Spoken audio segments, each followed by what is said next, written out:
விவேகானந்தர் மிக அழகாக சொல்கிறார், நான் அடைந்த ஞான நிலையை நீங்கள் அடைய முடியாது என்று சொல்வதற்கு யாருக்குமே உரிமை இல்லை. யாருக்குமே உரிமை இல்லை.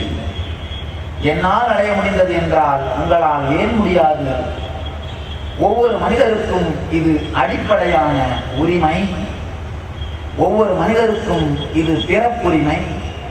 சில நாட்களுக்கு முன்பு ஒரு தியான சத்சங்கத்தில் ஒரு அன்பர் கேட்டார், சுவாமி, எங்கு பார்த்தாலும் உங்களுடைய படமாகவே இருக்கிறது, உங்களுடைய பெயரையே பாடுகிறார்களே, நீங்கள் கடவுளா? ரொம்ப டேஞ்சரஸான கேள்வி. சாமி உடனே சொன்னேன், நான் கடவுள் என்று சொல்வதற்காக நான் இங்கு வரவில்லை, நீங்கள் கடவுள் என்று சொல்வதற்காக தான் இங்கு வந்திருக்கின்றேன். நான் கடவுள் என்று சொல்வதற்காக நான் இங்கு வரவில்லை, நான் கடவுள் என்று சொல்வதற்காக நான் இந்த சத்சங்கத்தை கூட்டவில்லை, நீங்கள் கடவுள் என்று சொல்வதற்காகத்தான் கூட்டியிருக்கின்றேன். நீங்கள் ஒவ்வொருவரும் இறைத்தன்மையின் வடிவங்கள். நீங்கள் விரும்பினாலும் விரும்பாவிட்டாலும், ஏற்றுக்கொண்டாலும் ஏற்றுக்கொள்ளாவிட்டாலும், நம்பினாலும் நம்பாவிட்டாலும், நீங்கள் ஒவ்வொருவரும் இறை சக்தியின் வடிவங்கள். ஆற்றுல பார்த்தோம்னா சில மீன்கள் ஆற்றுடைய போக்கிலேயே மிதந்து செல்லும், ஆற்றுடைய போக்கிலேயே செல்லும். சில மீன்கள் எதிர்நீச்சல் அடித்து செல்லும், ஆற்றுடைய போக்கிலே செல்லாமல் எதிர்த்து செல்லும். ஆற்றின் போக்கில் சென்றாலும் எதிர்த்து சென்றாலும் மீன் ஆற்றில் மட்டும்தான் இருக்க முடியும். அதே போல நீங்கள் கடவுள் என்பதை நீங்கள் உணர்ந்து கொண்டாலும் உணர்ந்து கொள்ளாவிட்டாலும் நீங்கள் கடவுள்தான். நீங்கள் ஆன்மா என்பதை நீங்கள் உணர்ந்து கொண்டாலும் உணர்ந்து கொள்ளாவிட்டாலும் நீங்கள் ஆன்ம சக்தி தான். உங்களுக்கு ஒரே ஒரு சாய்ஸ் உண்டு. அத நான் ஆன்ம சக்தியின் வடிவம் என்பதை உணர்ந்து உங்கள் வாழ்க்கையை இனிமையாகவும் ஆனந்தமயமாகவும் மாற்றிக்கொள்ளலாம். அப்படி இல்லை என்றால் இப்பொழுது இருப்பது போலவே துக்கத்திலே உங்களை ஆழ்த்தி வைத்திருக்கலாம். இந்த ஒரு சாய்ஸ் மட்டும்தான் உங்களுக்கு உண்டே தவிர நீங்கள் கடவுளா இல்லையா அப்படிங்கிறது சந்தேகம் கிடையாது.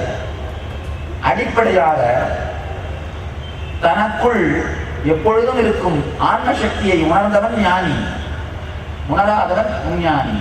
அவ்வளவுதான், வேற ஒண்ணுமே இல்லை. புத்தர் ரொம்ப அழகா சொல்லுவாரு, தன்னுடைய சீடர்களை பார்த்து பேசும் பொழுது தூங்கும் புத்தர்களே அப்படின்னு கூப்பிடுவார், உறங்குகின்ற புத்தர்களே அப்படின்னு கூப்பிடுறாரு. புத்தனுக்கும் குருவுக்கும் சீடனுக்கும் எந்த வித்தியாசமும் இல்லை. ஒரே ஒரு வித்தியாசம், சீடன் தனக்குள் இருக்கும் ஆன்ம ஞானத்தை இன்னமும் நம்பாமல் இருக்கின்றான், தனக்குள் இருக்கும் ஞான சக்தியை ஏற்றுக்கொள்ள மறுக்கின்றான். நீங்கள் கடவுள்னு சொன்ன உடனே மனசு என்ன சொல்லுது? என்ன சாமி சொல்றீங்க? வீட்டுக்கு போனா என்னால நிம்மதியா இருக்க முடியல, ஆபீஸுக்கு போனா இவ்வளவு பிரச்சனை இருக்கு, என்ன போய் கடவுள்னு சொல்றீங்க? நினைச்சு பார்த்தாலே ஒன்றும் பண்ண முடியல, இருக்கிற பிரச்சனையெல்லாம் கொஞ்ச நேரம் மறந்து இங்க வந்து உட்காரலாம்னு நினைச்சா இங்க வந்தா இன்னொரு பெரிய பிரச்சனையா கொடுக்குறீங்களே, எனக்கும் கடவுள் தன்மைக்கும் என்ன சாமி சம்பந்தம்? ஏதாவது ஒரு 2-3 வார்த்தை புரிகிற மாதிரி சொல்லுங்க சாமி, அது போதும். ஆழ்ந்து தெரிந்து கொள்ளுங்கள். எத்தனை தீர்வுகள் கொடுத்தாலும் நீங்கள் எல்லைக்கு அப்பாற்பட்ட இந்த பிரபஞ்ச சக்தி என்பதை உணர்கின்ற வரை உங்கள் பிரச்சனைகள் தீரவே தீராது. எல்லா தீர்வுகளுமே ஒரு மரத்தோட கிளையை வெட்டுற மாதிரி. மரத்தோட கிளையை வெட்டுறதால மரத்தை வெட்ட முடியுமா? மரத்தை அழிக்க முடியுமா? முடியாது.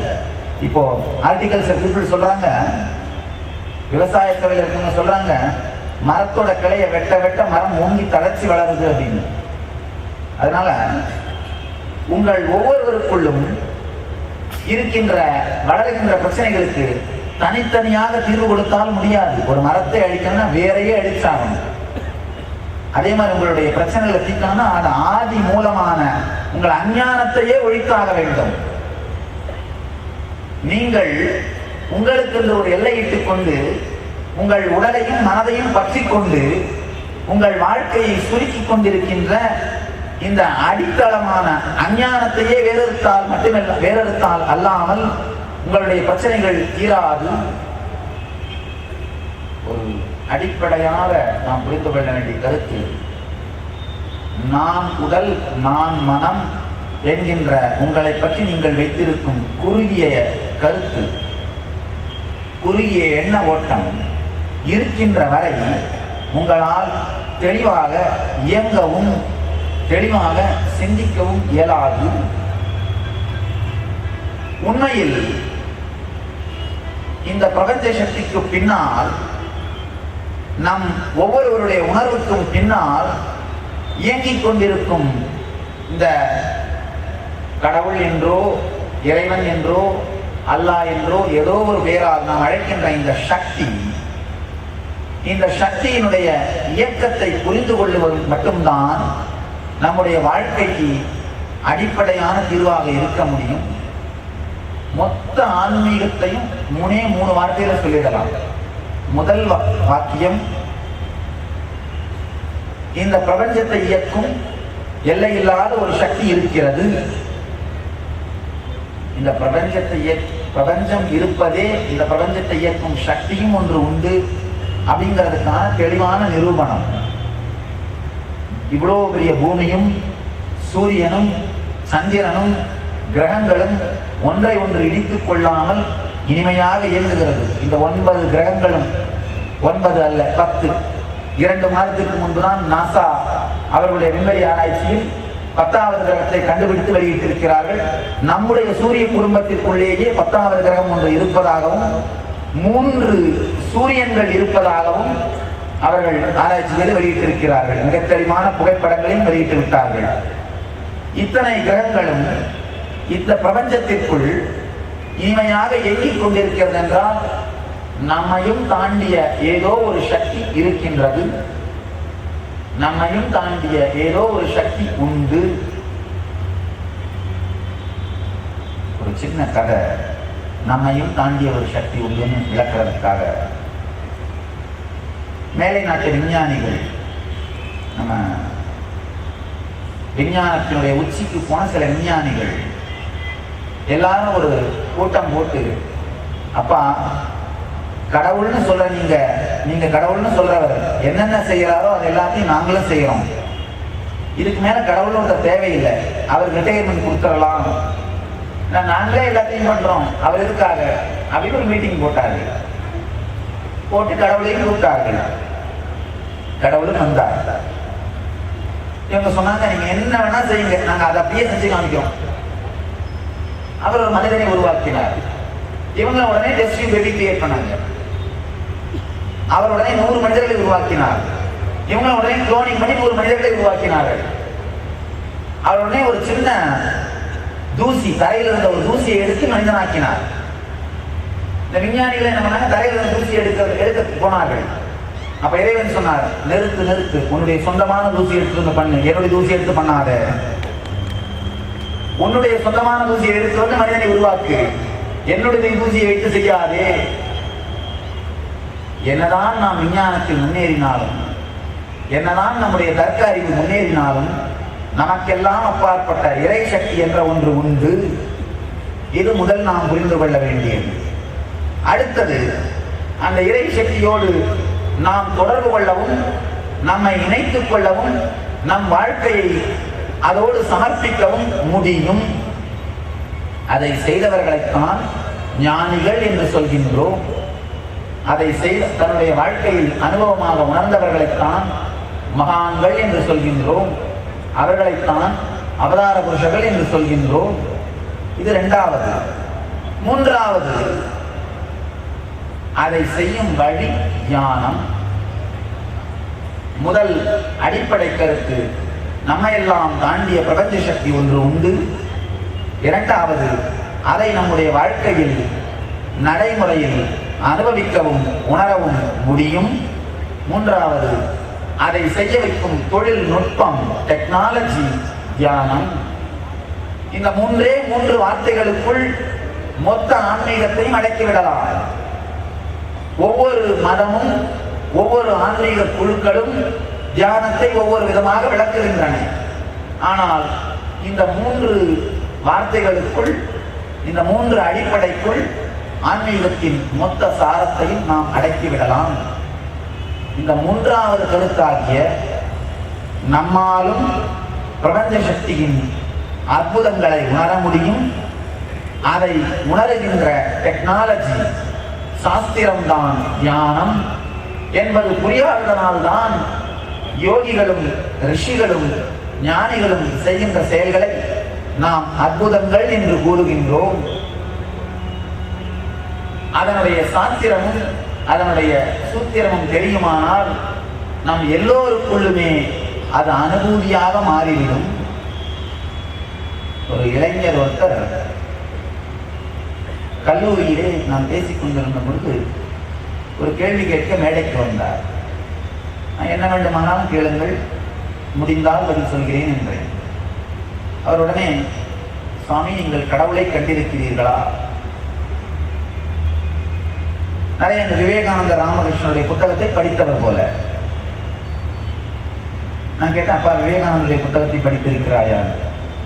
அவர் சொன்னார், ஆமா சுவாமி, விவேகானந்தர் ராமகிருஷ்ணனை கேட்கிறார், கடவுளை பார்த்திருக்கிறீர்களா அப்படின்னு. அதே போல் நானும் உங்களை கேட்கிறேன், கடவுளை கண்டிருக்கிறீர்களா? சாமி முதல்ல என்ன பண்ண, பதில் சொல்றது பண்ணி போய் அவருடைய சட்டையை பிடிச்சிட்டேன். ஏன்னா பதில் சொன்னவரை அவர் ஓடி போகக்கூடாதுன்றதால சட்டையை பிடிச்சிட்டு, அப்பா ராமகிருஷ்ணர் விவேகானந்தர் கேட்ட உடனேயே சொன்ன பதில், விவேகானந்தர் போய் கேட்கிறார் ராமகிருஷ்ணன்ட்ட, ஐயா நீங்கள் கடவுளை கண்டிருக்கிறீர்களான்னு. ராமகிருஷ்ணன் ஆம் கண்டிருக்கிறேன்னு சொன்ன உடனே விவேகானந்தர் தன்னுடைய வாழ்க்கையே தியாகம் செய்துவிட்டு ராமகிருஷ்ணன் பின்னாடியே போயிட்டார். அதே அனுபவத்தை அவரும் பெறுவதற்கு. இப்ப நான் சொல்றேன், நான் பார்த்தது மட்டுமல்லாமல் உனக்கு காட்டும் சூத்திரத்தையும் தருகிறேன் வான்னு சொன்ன சட்டை பிடிச்சு ஓடி போயிட்டார். நான் பார்த்தது மட்டுமல்லாமல் உனக்கும் காட்டுகிற சூத்திரத்தை தருகிறேன் வா, நீ உணர்ந்தால் மட்டும்தான் நான் பார்த்திருக்கிறேன் என்பதை நீ நம்ப முடியும். நீ அதை உணராதவரை நான் அதை உணர்ந்திருக்கிறேன் என்பது உன்னால் ஏற்றுக்கொள்ள முடியாத ஒரு தத்துவமாகத்தான் இருக்கும். நீங்கள் அதை உணராதவரை அதனுடைய சுவையை நான் சுவைத்திருக்கிறேன் என்று சொன்னால் நம்ப முடியாது. வேற ஒன்றும் இல்லை, நீங்களே கொக்கோ கோலாவை குடிக்கிற வரைக்கும் யாரோ குடிச்ச ஒருத்தர் வந்து அது அவ்வளோ சுவையானது இவ்வளோ சுவையானதுன்னு சொன்னால் என்ன தோணும்? ரெண்டு விஷயம். முதல் விஷயம், என்னையா நமக்கு தெரியாது அப்படிங்கிறதுக்காக என்ன வேணா கதை சொல்றதா, இவர் நமக்கு தெரியாத ஒரு விஷயம்ன்றதுக்காக என்ன வேணா கதை சொல்றாரு அப்படின்னு தோணும். ரெண்டாவது விஷயம், நமக்குள்ள ஒரு எரிச்சல் வரும். பாரு நம்மளால முடியல, இவர் பண்ணிட்டார், அதுக்காக என்ன வேணாலும் பேசுறார். ஒண்ணு எரிச்சல் அல்லது வெறுப்பு, இதுதான் வருமே தவிர அவர் அதை அனுபவித்து இருக்கலாம், உண்மையிலேயே அது ருசியாக இருக்கலாம் அப்படிங்கிற இன்ஸ்பிரேஷன் நமக்குள்ள வராது, அப்படிங்கிற அந்த ஆர்வம் நமக்குள் வராது. சாமி அதான் என்ன சொன்னேன், அப்பா நான் பார்த்தது மட்டுமல்லாமல் உனக்கும் காட்டுகிற சூத்திரத்தை தருகிறேன் வா அப்படின்னு சொன்ன உடனே அந்த பொறுப்பை எடுக்க தயங்குகிற இந்த இளைஞன் ஓடிவிட்டான். பொதுவாகவே நம்மளாம் என்ன பண்றோம், அவருக்கு தகுதி இருக்கிறதான்னு பார்க்கறமே தவிர நமக்கு அந்த பொறுப்பெடுக்கும் துணிவு இருக்கிறதான்னு பார்க்கறது இல்லை. எல்லாருமே ராமகிருஷ்ணன் மாதிரி ஒரு குருவன்னு நினைக்கிறாங்க, ஆனா யாருமே விவேகானந்தர் எடுத்த பொறுப்பை எடுக்க தயங்குகிறார்கள். ராமகிருஷ்ணன் மாதிரி குருவன்னு நினைக்கிறது ரொம்ப ஈஸியான விஷயம். விவேகானந்தர் எடுத்த பொறுப்பை எடுப்பதுதான் உண்மையான சத்தியம். விவேகானந்தர் எடுத்த பொறுப்பு, விவேகானந்தர் இந்த சாத்திரத்தை உணர்வதற்காக, ஞானத்தை உணர்வதற்காக வாழ்க்கையை தியாகம் செய்து துறந்தார். அவருடைய பொறுப்பை எடுக்க துணியும் அத்துணை பேருக்கும் இந்த சாத்திரம் தன்னுடைய உண்மையை காட்டும். ஒவ்வொருவருடைய வாழ்க்கையிலும் இந்த பிரபஞ்ச சக்தியின் அற்புதங்களை உணர முடியும். இன்னொரு அடிப்படையான விஷயம், நாம் அற்புதங்களை பற்றி தெரிந்து கொள்ள வேண்டியது, இந்த உலகத்திலே காரணம் இல்லாமல் எந்த ஒரு நிகழ்ச்சியும் நடப்பதில்லை. காஸ் அண்ட் எஃபெக்ட், காரணம் நிகழ்ச்சி, இந்த இரண்டும் நேரடியாக தொடர்புடையது. காரணத்திற்கும் நிகழ்ச்சிக்கும் இடையிலே நடக்கின்ற செயல் சூக்ஷ்மம் நமக்கு தெரியாமல் போனால் அந்த நிகழ்ச்சியை நாம் அற்புதம் என்று சொல்கின்றோம், அவ்வளவுதான். அமெரிக்காவிலே ஒரு குழு மருத்துவர்கள் சுவாமியினுடைய இந்த மூளை இயக்கத்தை பற்றி ஆராய்ச்சி செய்தார்கள். அது ஒரு அழகான தமிழ் புத்தகமா மனம் கடந்த நிலைங்கிற புத்தகமா வந்திருக்கு. அது மனம் கடந்த நிலையில் ஒரு மனிதன் உயிருடன் இருக்க முடியும் என்பதை அறிவியல் பூர்வமாக ஆராய்ச்சி செய்து நிரூபித்திருக்கின்றோம். நம்முடைய ஞானிகள் சொல்கின்ற ஞான நிலை, ஆனந்த நிலை, மனம் கடந்த நிலை அப்படின்னு சொல்ற, நித்தியானந்த நிலைன்னு சொல்ற அந்த நிலையை, அந்த நிலையில இருக்கும் பொழுது என்ன, நம்முடைய மனம் எண்ண ஓட்டம் இல்லாமல் ஆழ்ந்த அமைதிக்குள் இருக்கின்றது. ஒரு யூனிவர்சிட்டி, ஒக்லஹாமா யூனிவர்சிட்டியில நடந்த ஒரு நிகழ்ச்சியிலே சுவாமி இந்த ஞானமடைதலை பற்றி பேசிட்டு இருந்தோம். அப்போ ஒரு குழு விஞ்ஞானிகள் கேட்டார்கள், சுவாமி எக்ஸாக்டா தெளிவாக ஞானமடைதல் அப்படிங்கிறத பற்றி விளக்குங்கள்னு கேட்டாங்க. நான் சொன்ன மிக தெளிவாக மிகச்சரியாக வார்த்தைகளால் சொல்ல முடியாது. ஆனா ஞானம் அடைந்ததனால் எனக்குள் நடந்த சில மாற்றங்களை வேண்டுமானால் விளக்க முயற்சி செய்கின்றேன்னு சொன்னோம். அவங்க அந்த மாற்றங்களையாவது சொல்லுங்கன்னு கேட்டாங்க.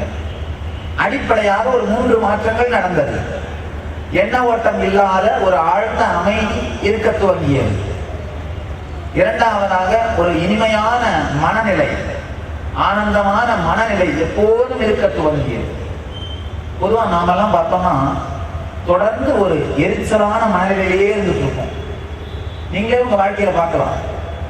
காலையில எந்திரிச்சதுல இருந்து எந்திரிக்கும் பொழுது இன்னொரு நாள் வந்துருச்சா, எந்திரிச்சதுல இருந்து ராத்திரி தூங்க போற வரைக்கும் ஒரு எரிச்சலான மனநிலையோடையே இருந்துட்டு இருக்கோம். அதனாலதான் இந்த வெடிக்கிறதுக்கான சந்தர்ப்பத்தை பார்த்துட்டே இருப்போம். ஒரு சின்ன சந்தர்ப்பம் கிடைச்சா கூட உடனே எரிஞ்சு விழுவோம். இந்த வெடிச்சு விடுறது, இந்த வெடிச்சு விடுறது அப்படிங்கிற நம்ம வாழ்க்கை நடக்கிறது காரணம் இந்த மாதிரி வெடிக்கிறதுக்கான சந்தர்ப்பத்தை பார்த்துட்டே இருக்கிறோம். அது ஒரு எரிமலை மேல உட்கார்ந்து இருக்க மாதிரி கான்ஸ்டன்ட் இரிட்டேஷன் சொல்ற, தொடர்ந்த எரிச்சலை நமக்குள் நாம் எங்கு சென்றாலும் எடுத்து செல்கின்றோம். அதனாலதான் வீட்டம்மா காஃபி டம்ளர் கொஞ்சம் வேகமா வச்சா கூட உடனே என்ன பண்றோம், அப்பா வீட்டுல இருந்து எடுத்து வந்தியா, உடனே அந்த மாதிரி என்ன பண்ணுவான், நீ செய்யற வேலைக்கு காஃபியே ஜாஸ்தி, சும்மா குடிச்சிட்டு போய்யா. அதுக்கப்புறம் உடனே என்ன அப்படியே பேச்சு வளர்த்தோம். அதாவது ஒரு சின்ன நிகழ்ச்சி கூட வெடிப்பதற்கும் எரிந்து விடுவதற்கும் தயாராக இருக்கிறோம். காலையிலிருந்து இரவு வரை உங்களுடைய வாழ்க்கையை பாருங்கள். தொடர்ந்து யாராவது ஒருவர் மேல் எரிந்து விழுவதற்கு தயாராக காத்துக்கொண்டே இருக்கின்றோம். நமக்கு தேவைன்னா ஏதாவது ஒரு காரணம். அது ஆர்குமெண்ட் எல்லாம் கேட்டுட்டு ஜட்மெண்ட் கொடுக்கறது வேற, ஜட்மெண்ட்டை ரெடி பண்ணி வச்சுட்டு அதை சப்போர்ட் பண்றது, ஆர்குமெண்ட்டை கலெக்ட் பண்றது வேற. நம்ம எல்லாம் பாத்தீங்கன்னா ஜட்மெண்ட்டை ரெடி பண்ணி வச்சுட்டு அதை சப்போர்ட் பண்றதுக்கு ஆர்குமெண்ட்டை கலெக்ட் பண்ணிட்டு இருக்கிறோம். ஏற்கனவே உள்ள எரிச்சல் பொங்கிட்டு இருக்கு, காரணமில்லாத எரிச்சல்.